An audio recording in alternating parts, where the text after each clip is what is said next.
It's about damn time I get to doing this. After weeks and Oh, months... yeah. Pale blood. Excuse me. Well, you've come to the right place. Yharnam is the home of blood ministration. You need only unravel its mystery. But where's an outsider like yourself to begin? Easy, with a bit of Yharnam blood of your own. But first, you'll need a contract.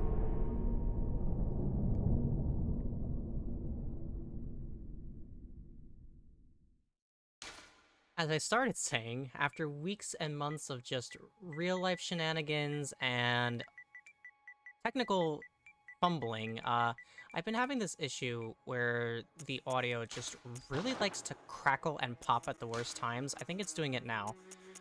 But, at one point I had it perfect, and then the minute I was like, okay, I'm ready to record, I ended up falling ill, and I lost it again. So the universe once again conspires against me, even though, you know, it's ultimately no big deal. But, alright, where do I want to start? Let me start by saying, hello, this is Bloodborne. It's about damn time I get to this. I actually replayed it recently in preparation for this little playthrough.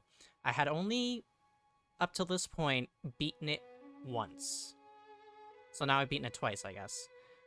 I am not as familiar with this game as I am with the other Souls games. Well, this is, you know, its whole own thing. This is where the Born of Soulsborne comes in. And,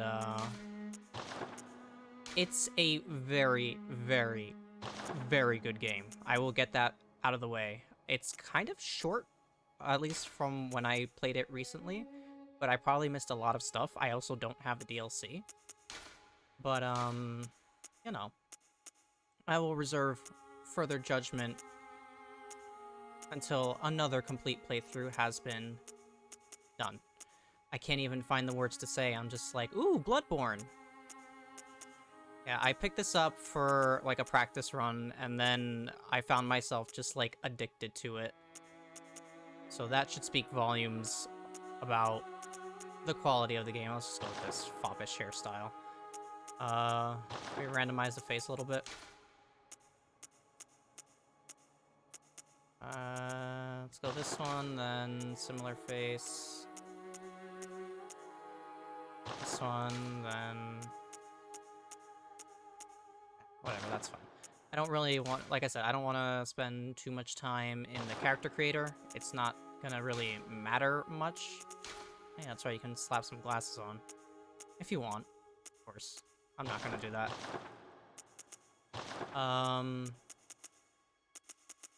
Scale adjust, oh yeah. So yeah, typical Souls character creator lets you go crazy. You can make some outright freaks with this thing. Some really good characters if you put in the time. But, I'm not gonna do that because I want to play the video game. This is Bloodborne. It's gonna be a bloody good time. Okay, bad jokes out of the way. Get those out of the way while the loading screens hit. Bunch of items that I honestly have very little information on. And roll cutscene. All signed and sealed. Now, let's begin the transfusion. Oh, don't you worry. Whatever happens, you may think it all a mere bad dream.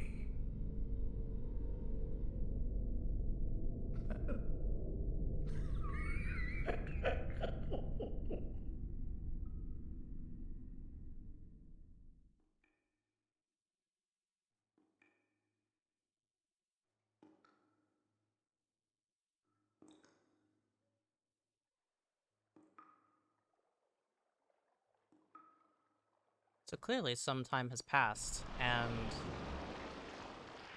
that doesn't look normal. But nothing is normal in this multiverse, if you want to call it.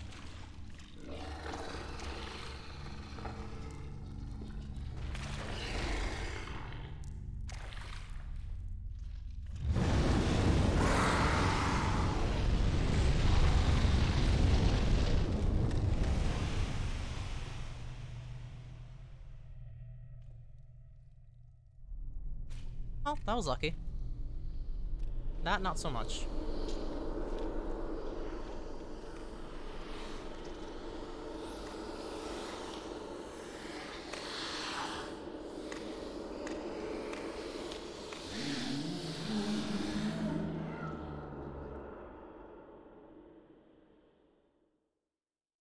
Ah, you found yourself a hunter. And right into it.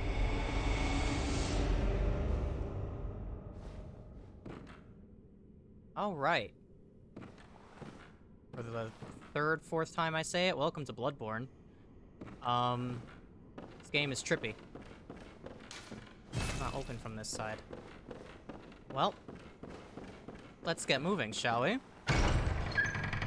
One of the many things I love about this game is the Gothic architecture, and you'll see it everywhere. It really does a good job of helping to set the atmosphere.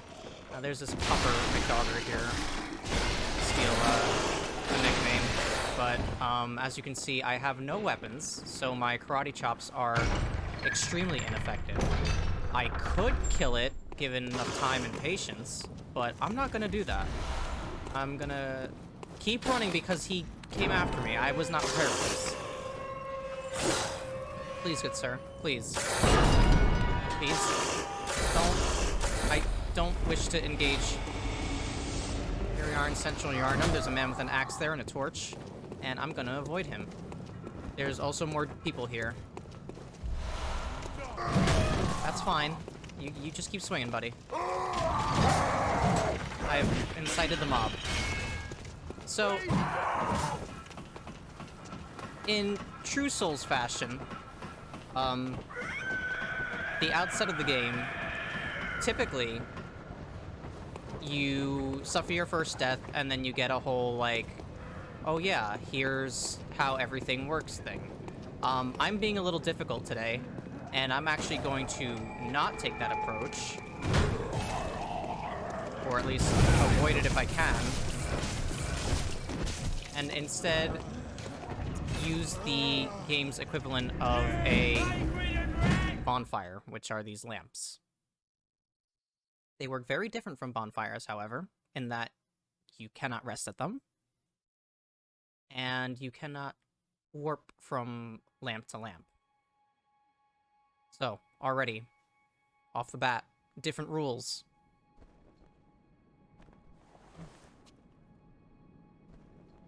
Now, I'm assuming this cutscene behaves the same as if you had died or used the lamp, because you wake up on your face there, or you get up from being on your face there, which assumes, you know, you were killed by probably that beast in the clinic. And here we find ourselves in the Hunter's Dream. It's a very oddly serene place. I don't know if serene is the word I want to use for it, but it definitely gives off that kind of, like... yep, there they are. Atmosphere. This is just an abandoned doll. Nothing to see here. We have these guys that were floating over my face a minute ago.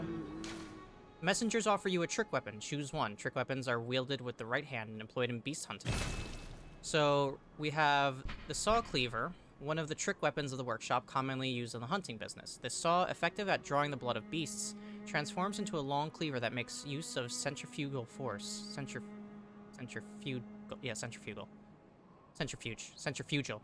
I'm confusing myself. Never mind. The saw, with its set of bloodletting teeth, has become a symbol of the hunt, and only grows in effectiveness the more grotesquely transformed the beast. There's the Hunter Axe, which is another one of the trick weapons of the workshop. Retains the qualities of an axe, but offers a wider palette of attacks by transforming. Boasts a heavy, blunt attack, leading to high rally potential. No matter their pasts, beasts are no more than beasts. Some choose this axe to play the part of executioner. And then there's the Threaded Cane. Sufficiently deadly as a rigid bladed cane, but also serves as a whip when its blade is split into many. Concealing the weapon inside the cane and flogging the beasts with the whip is partly an act of ceremony, an attempt to demonstrate to oneself that the bloodlust of the hunt will never encroach upon the soul. So I'm gonna be lame, and I'm gonna take the hunter's axe. It's a really, really solid weapon all around. You can literally, like, take it from start to finish if you want. The messengers offer you a firearm. Choose one, and firearms are wielded in the left hand and employed in beast hunting. So you have two options here. You have the blunderbuss. Hunter firearms are specially crafted to employ quicksilver bullets fused with the wielder's own blood, boosting damage against beasts.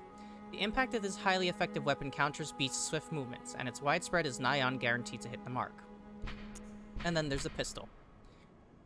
The pistol is a quicker draw than the blunderbuss, allowing for speedier responses to attacks.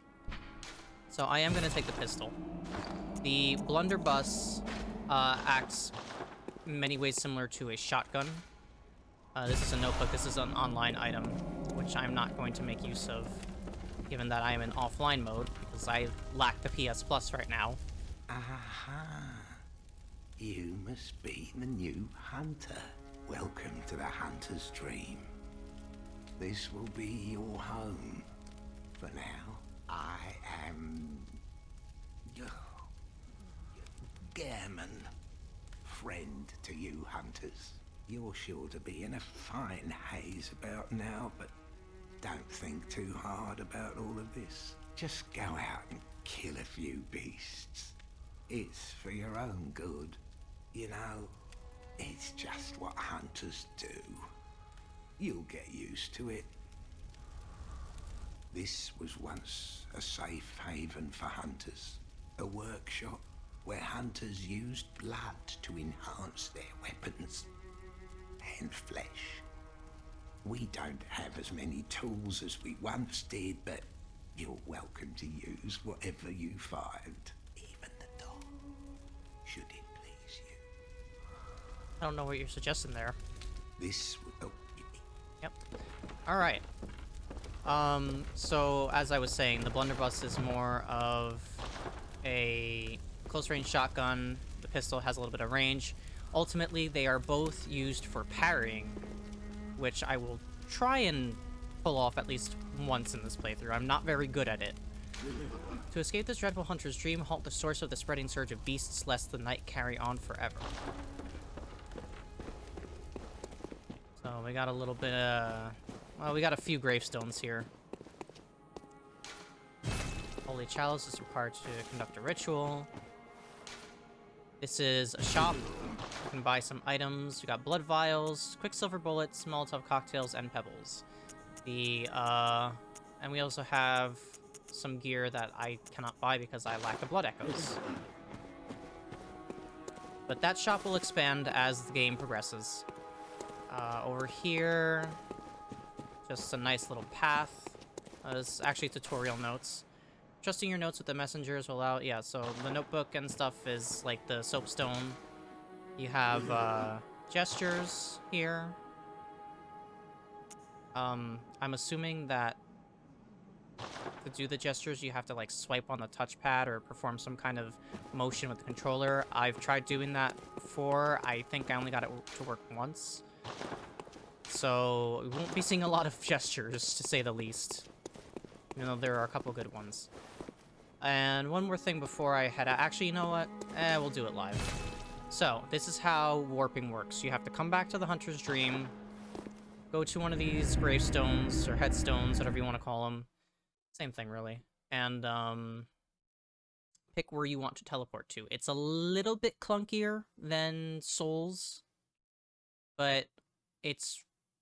I mean, from what I recall, it's really not too much of a problem. It's not that much of a bother. Yeah, the load times can be a little difficult because this is on the PS4 and, you know, consoles and PC performance, blah, blah, blah, blah, whatever. But it's ultimately a very little consequence.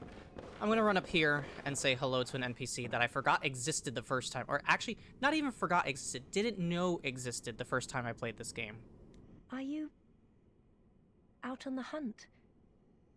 Then I'm very sorry, but I cannot open this door. I am Yosefka. The patients here in my clinic must not be exposed to infection. I know that you hunt for us, for our town, but I'm sorry. Please. This is all that I can do. Now, go. And good hunting. You can kind of see her through the door there. I've been trying to angle it. Are you still in need of something? But I have nothing more to offer. Please, try to understand my position. I can only pray for a fruitful hunt. Are you Okay, she has nothing else to say. So that's Yosefka, clearly. The, I guess the owner of the clinic. It is called Yosefka's clinic. Yosefka? I'm gonna fumble that name a few times.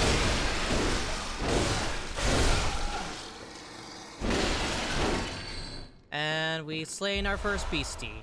So, another difference right off the bat with Bloodborne is that, there is no... Well, your Estus flask takes the form of these blood vials, which, because you cannot rest at bonfires, do not refill when you rest or when you interact with a lantern.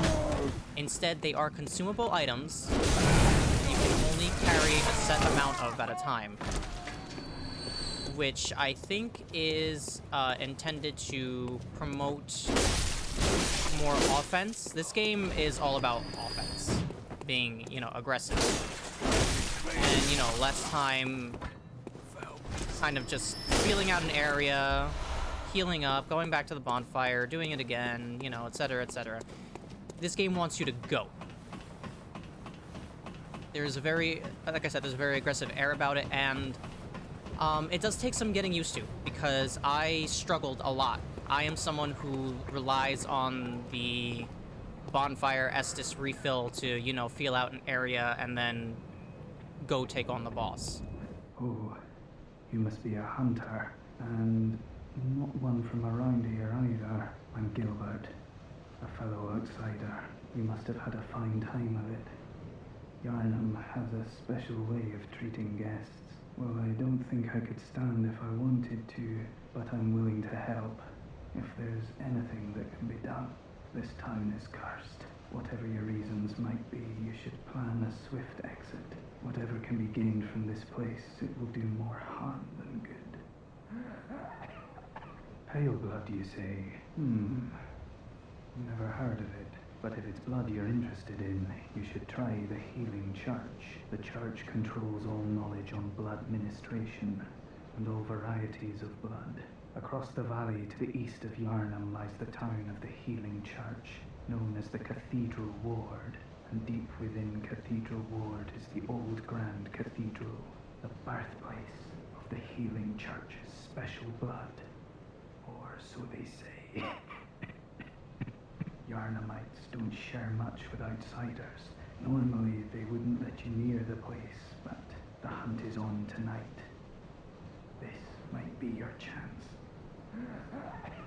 Across the valley to the east of Yharnam, you'll find the Cathedral Ward. Deep within lies the old main cathedral, said to be the source of blood. I haven't heard of pale blood, but that's your best bet if it's anything to do with unique types of blood. Okay, that's it. So, as we go through Yharnam, there will be some buildings that have, like, these reddish lanterns lit outside them. That generally denotes that there's an NPC that you can talk to. Some of them are helpful, like Gilbert here, who very nicely gave us directions to Cathedral Ward and seek out the church. Some NPCs are like this guy, who just throw a fit and smash some boxes.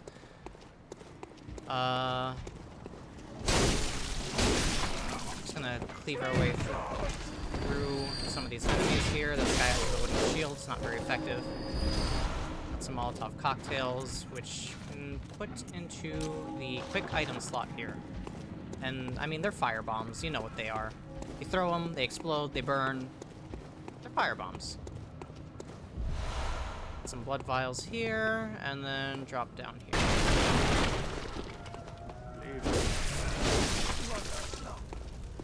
Here's another one. Are you that outsider? Well, sorry, but I don't want anything to do with you. Trot along, will ya? Are you that? Well, trot. So like I said, some are helpful, some are extraordinarily less than helpful. Like that guy. And it looks like we have a bit of a mob here. Now, Bloodborne's gimmick with its weapons is that they are trick weapons. As you can see, I have a standard one-handed axe here, but if I press L1, it becomes more of a halberd. And this is the form of a weapon that I will be using most of the time, because it's got great range, great damage, and also its charge attack makes you spin. Spin to win.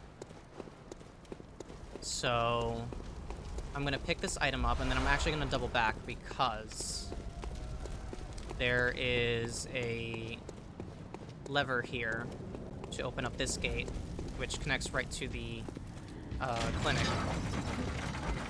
And even though it's of very little consequence, I still like to have all my pathways open.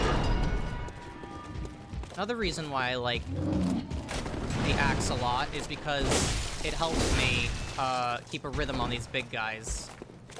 I've tried...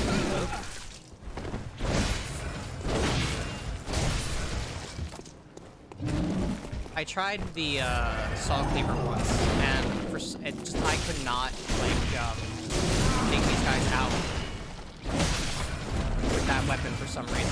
I just could not get myself to do it. I don't know. Probably just a skill issue, but it's a very powerful weapon. It's a bit of a crutch. I will admit that it's a bit of a crutch in the early game because it is so powerful. But this is not the weapon that I will be sticking to for the entire game, if it's of any consolation. It just does a good job right now, and that's all I needed to do. Because this is a FromSoft game, and the early game is typically, you know, a little rough, because you don't have a lot of tools at your disposal, and you're comparatively weak. I'm not even gonna say comparatively. You are weaker than what you're expected to be, like, closer to the end of the game. Yes, there are people that can beat this game, you know, with very minimal stats. Or let me rephrase that statement. There are people that can beat FromSoft games at like level 1 with very minimal stats. I am not one of those people, as I have said before. Probably said it before in my Souls playthroughs. So I'm gonna need, or I'm gonna want every little advantage that I can get. That being said, I did notice that when I cleared this game recently, I ended at a lower level than I'm typically used to in Souls games. So I don't know if it's just the length or what. There's your comer. He'd open their door on a night of hunt. Away with you. Now. Okay, bye. Anyway, that's enough, you know, trying to defend my gamer cred here. Let's talk about Bloodborne.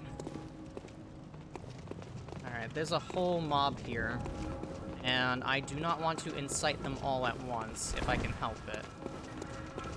Which I have failed in doing, but I can spin to win a little bit. And that charge attack is really nice because it knocks down most small medium enemies on hit. These huntsmen here.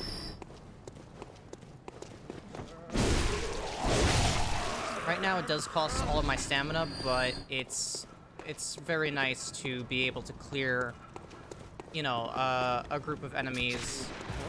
That guy's shooting at me. Be able to clear a group of enemies with very little issue. The other nice thing about Bloodborne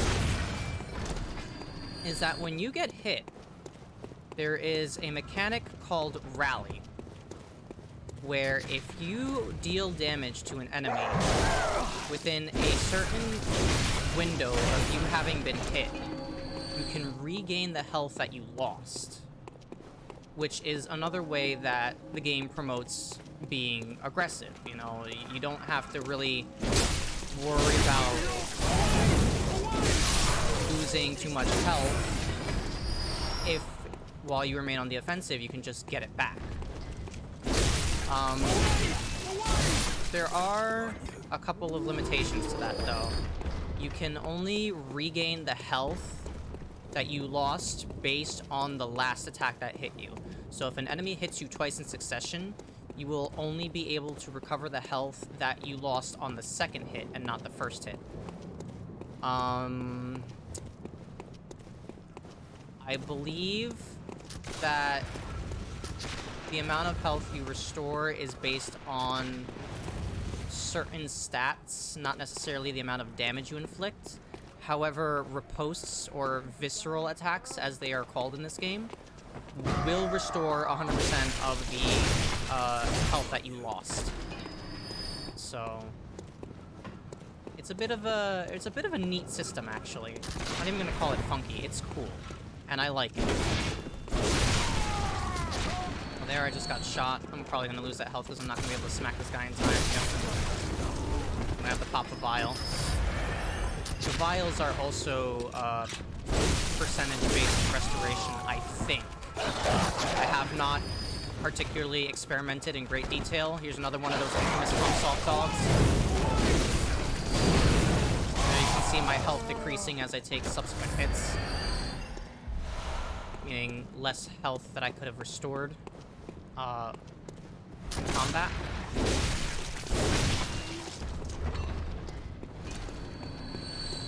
Alright, that should clear out this little section. Got some bullets for the gun. And some cold blood dew, which is going to be the equivalent of the consumable soul items in the Souls games.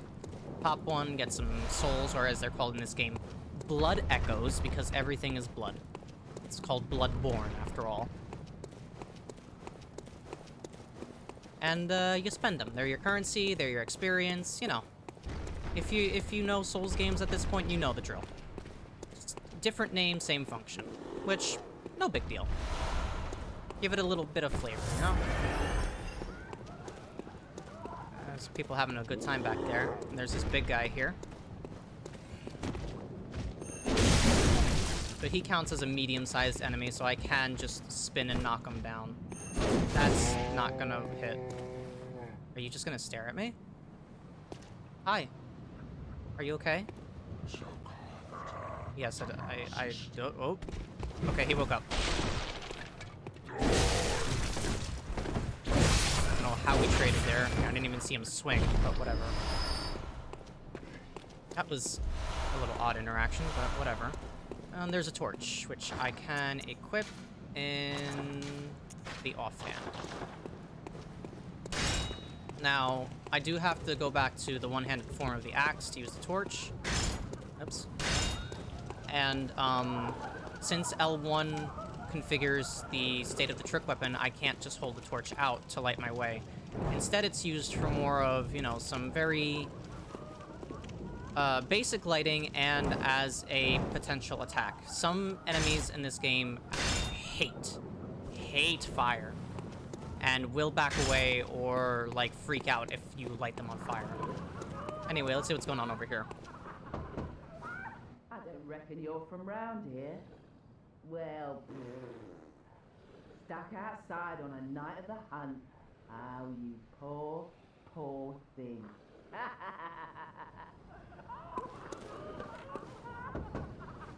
I don't reckon. No, just one dialogue. So those ladies are either having a really good time or are losing their minds. Probably the latter. Because this is Bloodborne. Let me rephrase that. This is a FromSoft game, and joy is very sparse. Genuine joy, I mean. Not like the sadistic kind of joy you get from, you know, whatever, crushing some poor undead. Oh, I guess that's more of an in-universe issue than a player issue. Okay, over here, there's a red lantern beyond the gate, but the gate is locked, because, of course it is. More dog.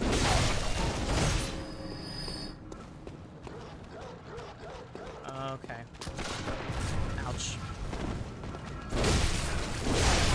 Ooh. Managed to get the dog with the overhead. That's actually very lucky. don't have to contend with him now. I can just pull this guy over here. Did he drop anything? Nope. Even though the healing items are consumable, they are plentiful. As far as common enemies are concerned anyway, they seem to drop these items, like, fairly regularly. So even if you use up the static drops, you can always just farm some base level enemies to replenish your supply. You are capped, but, you know, it's not really a big deal. Given that this game is actually a lot more generous with the amount of healing items you can hold at one time versus your typical Souls game.